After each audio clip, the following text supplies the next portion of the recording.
Hello viewers, this is Adira and welcome back to my channel Drop to Ocean. Triangles and its properties, grade 7, chapter number 6. ये video second part है. First part मैंने अभी last video में बताया था जिसमें हमने कुछ प्रॉपर्टीज़ पढ़ी थी. ट्रायंगल के बारे में भी पढ़ा था, उसका नेमिंग करना और उसके प्रॉपर्टीज़ जैसे angle sum property, triangle sum property, वो हमने वहाँ पे डिस्कस की थी. अब ये उसका सेकंड पार्ट है. अगर आपने वो वीडियो नहीं देखा है तो मैं इस डिस्क्रिप्शन बॉक्स में उसका लिंक दे रही हूँ, तो आप इसके साथ में या इससे पहले वो वाला वीडियो ज़रूर देख लेना, ठीक है, ताकि कॉन्सेप्ट क्लियर हो जाए. अब यहाँ पे हम बात करेंगे कुछ और टॉपिक्स का. यहाँ पे एक बहुत इंपॉर्टेंट टॉपिक भी हम लेने वाले हैं. तो पहले बात कर लेते हैं टाइप्स ऑफ ट्राइंगल्स का. ये आपने वैसे पढ़ रखा होगा, ग्रेड 6 में भी आपने पढ़ रखा होगा types of triangles. Scalar triangle कौन सा होता है, जस्ट एक जेन्युइन डिस्कशन करूँगी और उसके बाद में हम आगे बढ़ेंगे, ठीक है. स्केलर ट्राइंगल कौन सा होता है जिसमें सारे एंगल्स जो होते हैं ना वो डिफरेंट होते हैं. Means all angles are different and all sides are different. All the sides are different.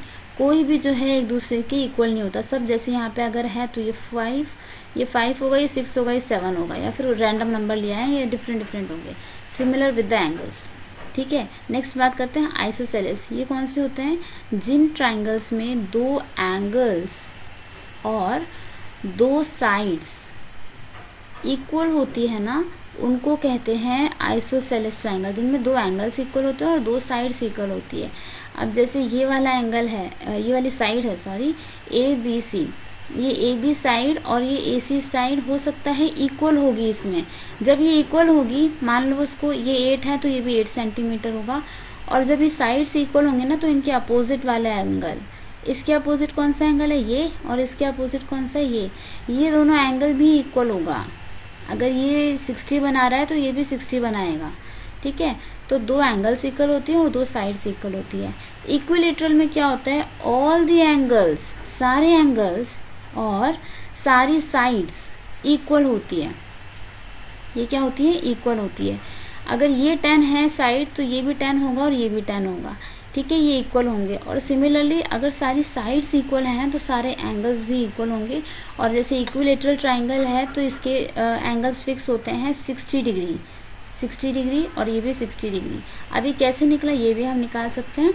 Last video में हमने पढ़ा था एक प्रॉपर्टी, ट्राइंगल सम प्रॉपर्टी, जिसमें ये मैंने बताया था कि ट्राइंगल्स कैसा भी हो, कोई भी शेप हो, साइज़ हो, उसकी इंटीरियर एंगल्स का सम कितना होता है, 180 डिग्री, ठीक है. तो अगर आप इसको नेमिंग डाल दोगे PQR, angle P, angle Q, angle R, इन तीनों का सम कितना होगा. जैसे अगर आपको यहाँ पे पता नहीं है कि ये एंगल कितना है तो उसको x ले लो. अब मैंने कहा according to the equilateral triangle property इसके सारे एंगल्स और साइड इक्वल होंगे. ये x होगा तो ये भी क्या होगा, x होगा, और ये एंगल भी क्या बनेगा, x होगा, मतलब सारे x होंगे. इसको आप लिख सकते हो x plus x plus x, कितना होगा तीनों का सम, 180 ट्राइंगल सम प्रॉपर्टी से. और 3x इसको जोड़ दिया मैंने, सम किया, and this is equal to 180.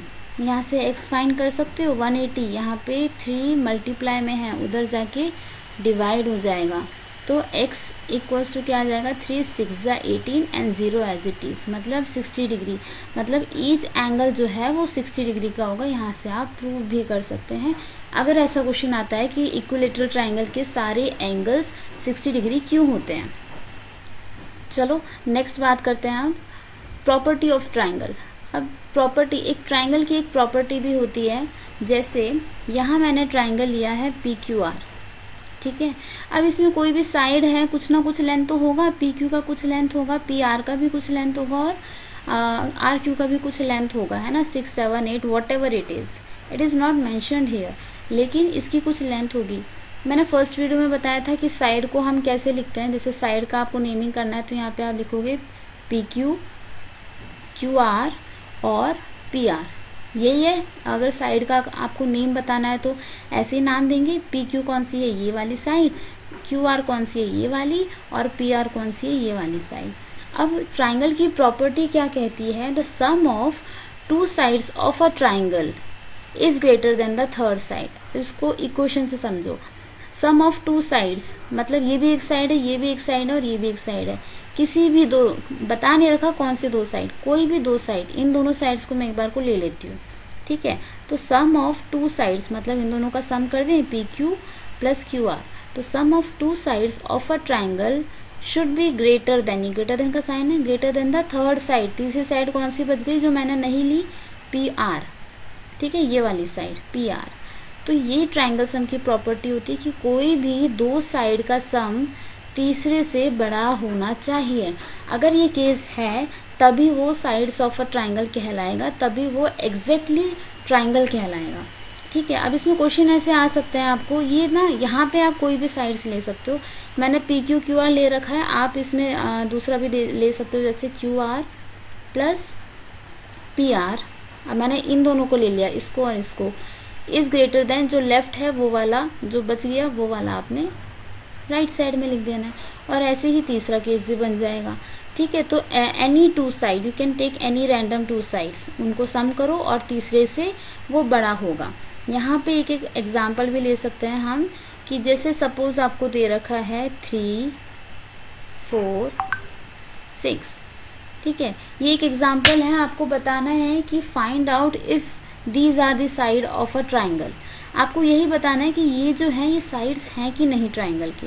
तो क्या करोगे, किसी दो का सम कर लो।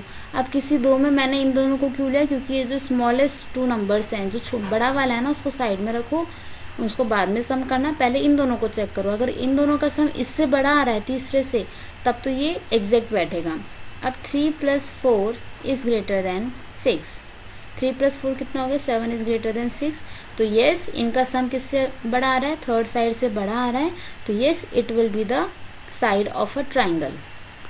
अब एक और एग्जांपल देखो, यहाँ पे 3 साइड्स गिवन है, यहाँ आपको चेक करना है। अब मैंने क्या बताया था, पहले दो जो छोटे नंबर्स हैं ना उनको आप पहले सम करके देखो और बड़े वाले को साइड में रखो। तो इन दोनों का सम करके देखो, 6 + 7.5 कितना हो जाएगा, 13.5। क्या ये तीसरी साइड जो थर्ड साइड है 15 से बड़ा है, नो, 15 बड़ा आ रहा है, तो ये क्या होगा, ये जो साइड्स हैं ट्राइंगल की साइड नहीं होगी, it will not be a side of a triangle. क्यों, क्योंकि यहाँ पे ये प्रॉपर्टी को मैच नहीं कर रहा, दो का सम तीसरे से बड़ा नहीं है। आप और कोई भी दो केसेस लोगे, इन दोनों का सम करोगे इससे बड़ा आएगा, इन दोनों का सम करोगे तो इससे बड़ा आएगा, लेकिन कोई एक भी केस अगर ऐसा होता है जिसमें सम इक्वल ग्रेटर देन नहीं आ रहा, तो that will not become a sides of a triangle. Clear है। नेक्स्ट हमारा मोस्ट इम्पॉर्टेंट टॉपिक है right angle triangle, right angle triangle and Pythagoras property theorem. तो राइट एंगल ट्राइंगल क्या होता है पहले ये डिस्कस करेंगे, और पाइथागोरस क्या होता है वो भी, ठीक है। ट्राइंगल्स हर तरह के होते हैं, हमने डिस्कस किया था पहले, उसमें राइट एंगल ट्राइंगल नहीं किया था, अब यहाँ करेंगे डिस्कस। क्या होता है राइट एंगल, मतलब जिस ट्राइंगल में एक एंगल 90 डिग्री बनता है, कोई भी एक एंगल 90 डिग्री वहाँ बन रहा है, तो उसको क्या कहेंगे, राइट एंगल ट्राइंगल। और जहाँ पे भी 90 डिग्री बनता है ना, वहाँ पे तुमने देखा यहाँ मैंने स्क्वायर बनाया है, यहाँ पे मैंने ऐसे एंगल के लिए राउंड नहीं खींचा, यहाँ पे मैंने स्क्वायर बनाया, एक स्क्वायर शेप बन रहा है, पॉइंटेड है। क्यों, क्योंकि जो 90 डिग्री है वो इस सिंबल से डिनोट होता है, इससे नहीं होता, ठीक है। तो पहली चीज़, जब राइट एंगल है तो माइंड में पहले आना चाहिए क्या, 90 डिग्री होगा उस ट्राइंगल में, one angle will be 90 degree, ठीक है। नेक्स्ट बात करते हैं पाइथागोरस थ्योरम की। तो पाइथागोरस क्या है, इसकी एक प्रॉपर्टी है जो कि राइट एंगल ट्राइंगल पे ही लगती है और किसी ट्राइंगल पे नहीं लगती। एक तो हमने नॉर्मल ट्राइंगल की बात की थी, अब हम राइट एंगल ट्राइंगल्स की बात कर रहे हैं यहाँ पे, ठीक है। तो पाइथागोरस थ्योरम क्या होता है, सपोज इनके अकॉर्डिंग क्या था यहाँ पे, इसको मैं एक बार इरेज कर लेती हूँ। यस, तो यहाँ मैंने मेंशन किया है अकॉर्डिंग टू पाइथागोरस क्या है, जैसे जो राइट एंगल ट्राइंगल है, जो एंगल बनता है, एक जो साइड होती है उसको कहते हैं बेस, अनदर साइड जो होती है, जो स्ट्रेट साइड्स हैं, एक परपेंडिकुलर होती है एक बेस होती है, इसको हाइट भी लिख सकते हो आप, परपेंडिकुलर का मैंने शॉर्ट में लिखा है, ठीक है। एक बेस होता है, एक परपेंडिकुलर होता है, और एक जो स्लैंटिंग लाइन बन रही है ना तुम्हारी यहाँ पे, ये this one is a slanting line, इसको क्या बोलते हैं, हाइपोटेनस। तो ये इंपॉर्टेंट है इनका नाम, ठीक है। तो स्लैंटिंग लाइन हमेशा हाइपोटेनस होगा और बाकी दोनों में से एक बेस होगा, एक परपेंडिकुलर होता है। तो अब आ जाओ इसके फॉर्मूला पे, इसका फॉर्मूला क्या कहता है, इसको एक बार नेम कर देते हैं हम ABC, ठीक है। तो अकॉर्डिंग टू पाइथागोरस इनका फॉर्मूला क्या दिया था इन्होंने, AB का स्क्वायर प्लस BC का square should be equal to AC square, मतलब ए बी का जो भी लेंथ है ना, length of the side, and B C का जो लेंथ है, इनका स्क्वायर करोगे, इसका स्क्वायर करोगे और उनको सम करोगे जब, तो वो जो स्लैंटिंग लाइन है उसके स्क्वायर के बराबर होगा। ठीक है, दिस वॉज ए फॉर्मूला। अब ये जो है, ये तो आपने फॉर्मूला याद करना है, ये आपने याद करना है। ये सिर्फ एप्लीकेबल है राइट एंगल ट्राइंगल पे और किसी पे नहीं है। ट्राइंगल की प्रॉपर्टी हमने अलग पढ़ ली थी, दो साइड्स का सम तीसरे से बड़ा होता है, लेकिन राइट एंगल में वो नहीं होता। राइट एंगल में ये जो दो साइड्स हैं उनका स्क्वायर का सम स्लैंटिंग लाइन की जो साइड का स्क्वायर है ना उसके इक्वल होता है, ग्रेटर और स्मॉल नहीं है। अब यहाँ पे एक एग्जांपल ले लेते हैं। यस, तो यहाँ मैंने एक ट्राइंगल लिया है। अब यहाँ देखो दो साइड्स आपको गिवन है, ए बी और बी सी। आपने थर्ड साइड निकालनी है, इसको मैं एक्स ले लेती हूँ। तो क्योंकि तुम्हें दिख रहा है कि ये राइट एंगल ट्राइंगल बना रहा है, स्ट्रेट है, यहाँ से एकदम परपेंडिकुलर जा रहा है, तो this is right angle triangle. तो यहाँ पे आपने पाइथागोरस प्रॉपर्टी लगानी है, ये जो फॉर्मूला है ना वो। अब यहाँ देखो ए बी कौन सा, अब छोटे वाले ट्राइंगल को देखो जहाँ पे साइड्स गिवन है, A B plus B C का square equals to A C का स्क्वायर। तो ए बी कितना है तुम्हारा 12 का स्क्वायर, प्लस बी सी कितना है 5 का स्क्वायर, इक्वल्स टू ए सी हमने निकालना है, इसको एक्स स्क्वायर लिख देते हैं, एक्स सही। ठीक है, 12 का स्क्वायर 12 इंटू 12 144, प्लस नहीं करना, 12 प्लस 12 नहीं है, 12 इंटू 12 है। ये भी देख लो, अगर कोई भी नंबर है मान लो ए और उसका स्क्वायर लगा दिया मतलब ए इंटू ए होता है। यहाँ पे 12 का स्क्वायर है मतलब 12 इंटू 12, उसी नंबर को वापस से उसी से मल्टीप्लाई कर दो, एक नंबर को दो बार मतलब मल्टीप्लाई कर दो। ठीक है, यहाँ पे 5 स्क्वायर मतलब 5 इंटू 5, 5 5 ज़ा 25 इक्वल्स टू एक्स स्क्वायर। अब इनको सम कर दो, 5 4 9 4 5 6 एंड ये 1 इक्वल टू एक्स स्क्वायर। इसको मैं एक बार स्विच करके लिख दूँ, एक्स स्क्वायर इस साइड और 169 इस साइड। अब ध्यान से देखो, यहाँ तुम्हारे पास एक्स स्क्वायर की वैल्यू आई है, एक्स की वैल्यू नहीं आई है। एक्स स्क्वायर का मतलब क्या है, एक्स इंटू एक्स, ऐसा नंबर उसको वापस उसी से मल्टीप्लाई करने पर 169 आ रहा है। ठीक है, तो हमने एक चीज़ पहले पढ़ी है कि अगर जैसे इक्वल्स टू का साइन है, यहाँ अगर प्लस है तो उधर जाके माइनस हो जाता है, यहाँ मल्टीप्लाई है तो उधर जाके डिवाइड हो जाता है, मतलब साइन चेंज होते हैं, है ना। अब सिमिलरली यहाँ आपको एक्स की वैल्यू निकालनी है, एक्स स्क्वायर की वैल्यू नहीं निकालनी। तो यहाँ पे ये जो तुम्हारा स्क्वायर है ना, ये इक्वल्स टू के उधर जाएगा। अब ये जैसे ही इक्वल्स टू के दूसरी साइड जाएगा, ये साइन अपनी चेंज कर लेगा और ये स्क्वायर का बन जाएगा स्क्वायर रूट, ये जो मैंने बनाया।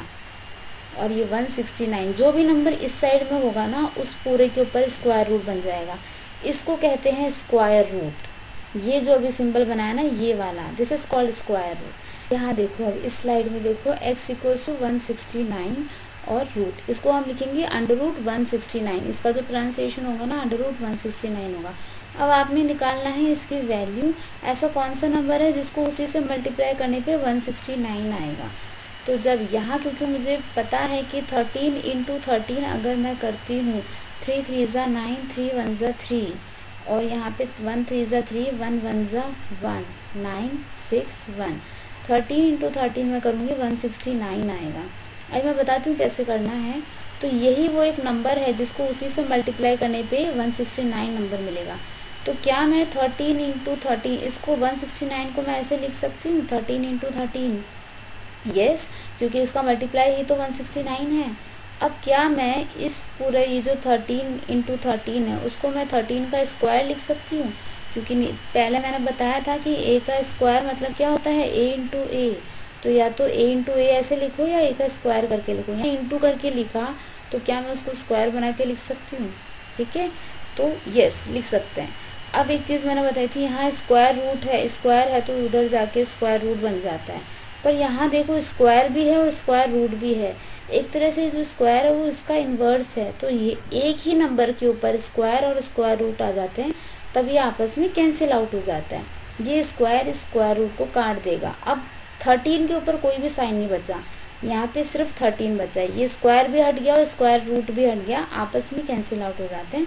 तो ये 30 यहाँ पे क्या आ गया तुम्हारा फाइनल आंसर 13 सेंटीमीटर, मतलब जो हाइपोटेनस है वो तुम्हारी 13 सेंटीमीटर है। अब बात करते हैं कि 13 है, ये कैसे पता चला। तो बेटा इसका तरीका होता है, प्राइम फैक्टराइजेशन भी होता है, कुछ चीज़ें आप में याद भी हो जाती है कैलकुलेट करते करते। तो इसका मैं एक अलग वीडियो बना दूंगी जिसमें आपको ये पता चल जाएगा कि किसका स्क्वायर है, कौन सा नंबर, और नहीं है अगर आपको याद तो आप कैसे निकाल सको। प्राइम फैक्टराइजेशन एक तरीका है और भी मेथड है। ठीक है, तो इस वीडियो में इतना ही। नेक्स्ट वीडियो में करते हैं हम इसके एक्सरसाइज के क्वेश्चन आंसर्स इसमें डिस्कस करेंगे। ठीक है, तो कोई भी डाउट है तो आप कमेंट सेक्शन में पूछ सकते हैं। मिलते हैं नेक्स्ट वीडियो में। Till then bye bye, take care.